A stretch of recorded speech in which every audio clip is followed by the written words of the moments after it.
He put his hands on his own blood. Roman Reigns mocked Solo Sikoa's face, ripped his glasses off in front of the world, and ordered him to kneel. And for 1 second, it looked like the Bloodline machine was about to swallow another soul whole. So what happens when the family patriarch himself decides enough is enough? Stick around, because by the end of this video you're going to understand exactly why Rikishi's next move could blow the roof off this entire storyline. What is up? Tidal Wave, your home for the deepest dives in all of professional wrestling. Back at it again to break down a moment that's got the entire IWC buzzing. Before we get into it, quick smart mark observation. WWE booked Roman Reigns getting spiked in his own house by a guy he humiliated on live TV, and somehow that's not even the wildest thing to happen in Buffalo that night. Big match Buffalo, am I right? But let's ask the real question here. At what point does loyalty become servitude? At what point does family become a cage? Here's where we're at. Solo Sikoa lost to JUSO the week prior, stipulation attached, lose, and you're back in the fold. The Usos paraded him backstage like a hostage, laughing, gloating, dangling his old Bloodline gear like a leash.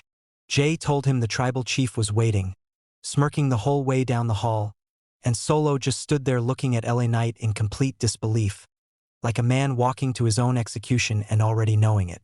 Reigns entered flanked by Jacob Fatu, cold, calculated, no wasted movement.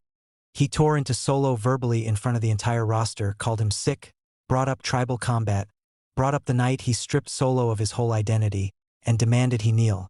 Fatu super kicked him, locked in the Tongan death grip. And here's the detail most fans completely skipped past.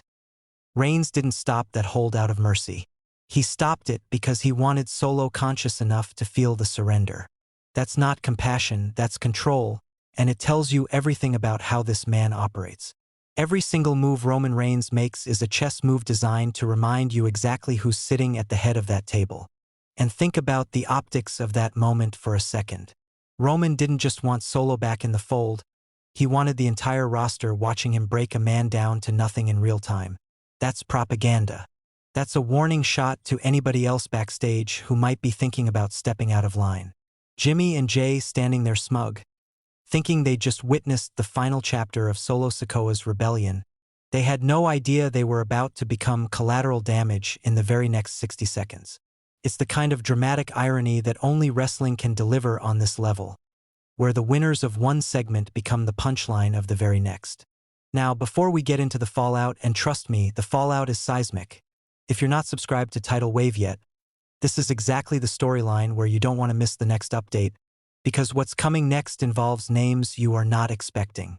Hit that subscribe button, ring the bell, because the Bloodline situation is moving fast, and we're breaking it down before anybody else does. Alright, back to Buffalo. Because right when Roman named Jimmy and Jay his new captains, handed them their own Ula Fala, and basically rewrote Solo out of the family tree in real time, treating years of blood and sacrifice like it never happened, Solo looked him dead in the eye and said no. Samoan Spike, point blank, right on the chin of the tribal chief. LA Knight flying in right behind with the BFT, clean, vicious, no hesitation. The two of them clearing that ring like it was eviction day, tossing Bloodline loyalists left and right.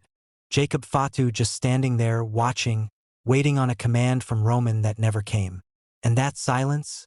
That's the ripple effect nobody's talking about.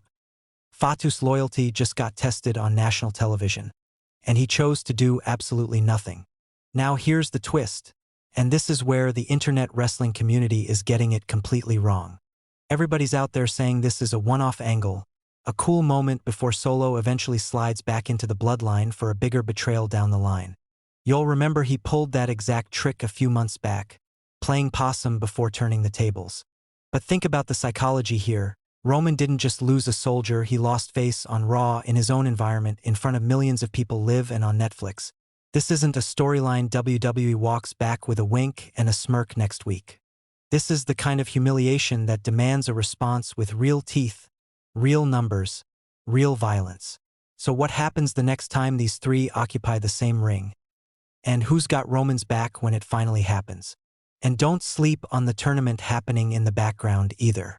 There's a whole World Heavyweight Championship #1 contenders picture developing while this Bloodline civil war boils over, which means whoever walks out of that tournament could be walking straight into the middle of this chaos completely uninvited.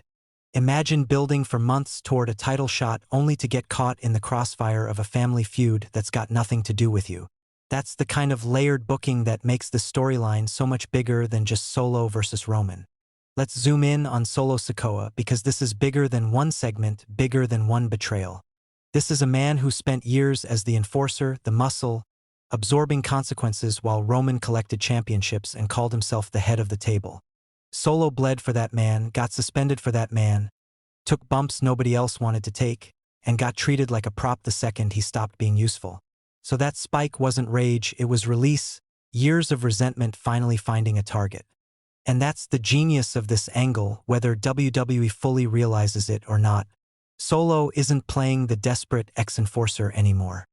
He's playing a man who already survived the worst version of that family and came out the other side unafraid, unshackled, and dangerous in a way he's never been before. There's also something poetic happening with LA Knight here that people are sleeping on. This is a guy who spent his entire main roster run fighting for legitimacy, fighting to be taken seriously as a top guy, and now he's standing shoulder to shoulder with a man who just publicly rejected the most powerful faction in the company. That's not just an alliance of convenience. That's two outsiders finding strength in each other precisely because the machine tried to chew them both up separately. And that's exactly why Rikishi's expected to step in front of a camera and drop a warning that's going to dominate headlines. Do not bow to the bloodline.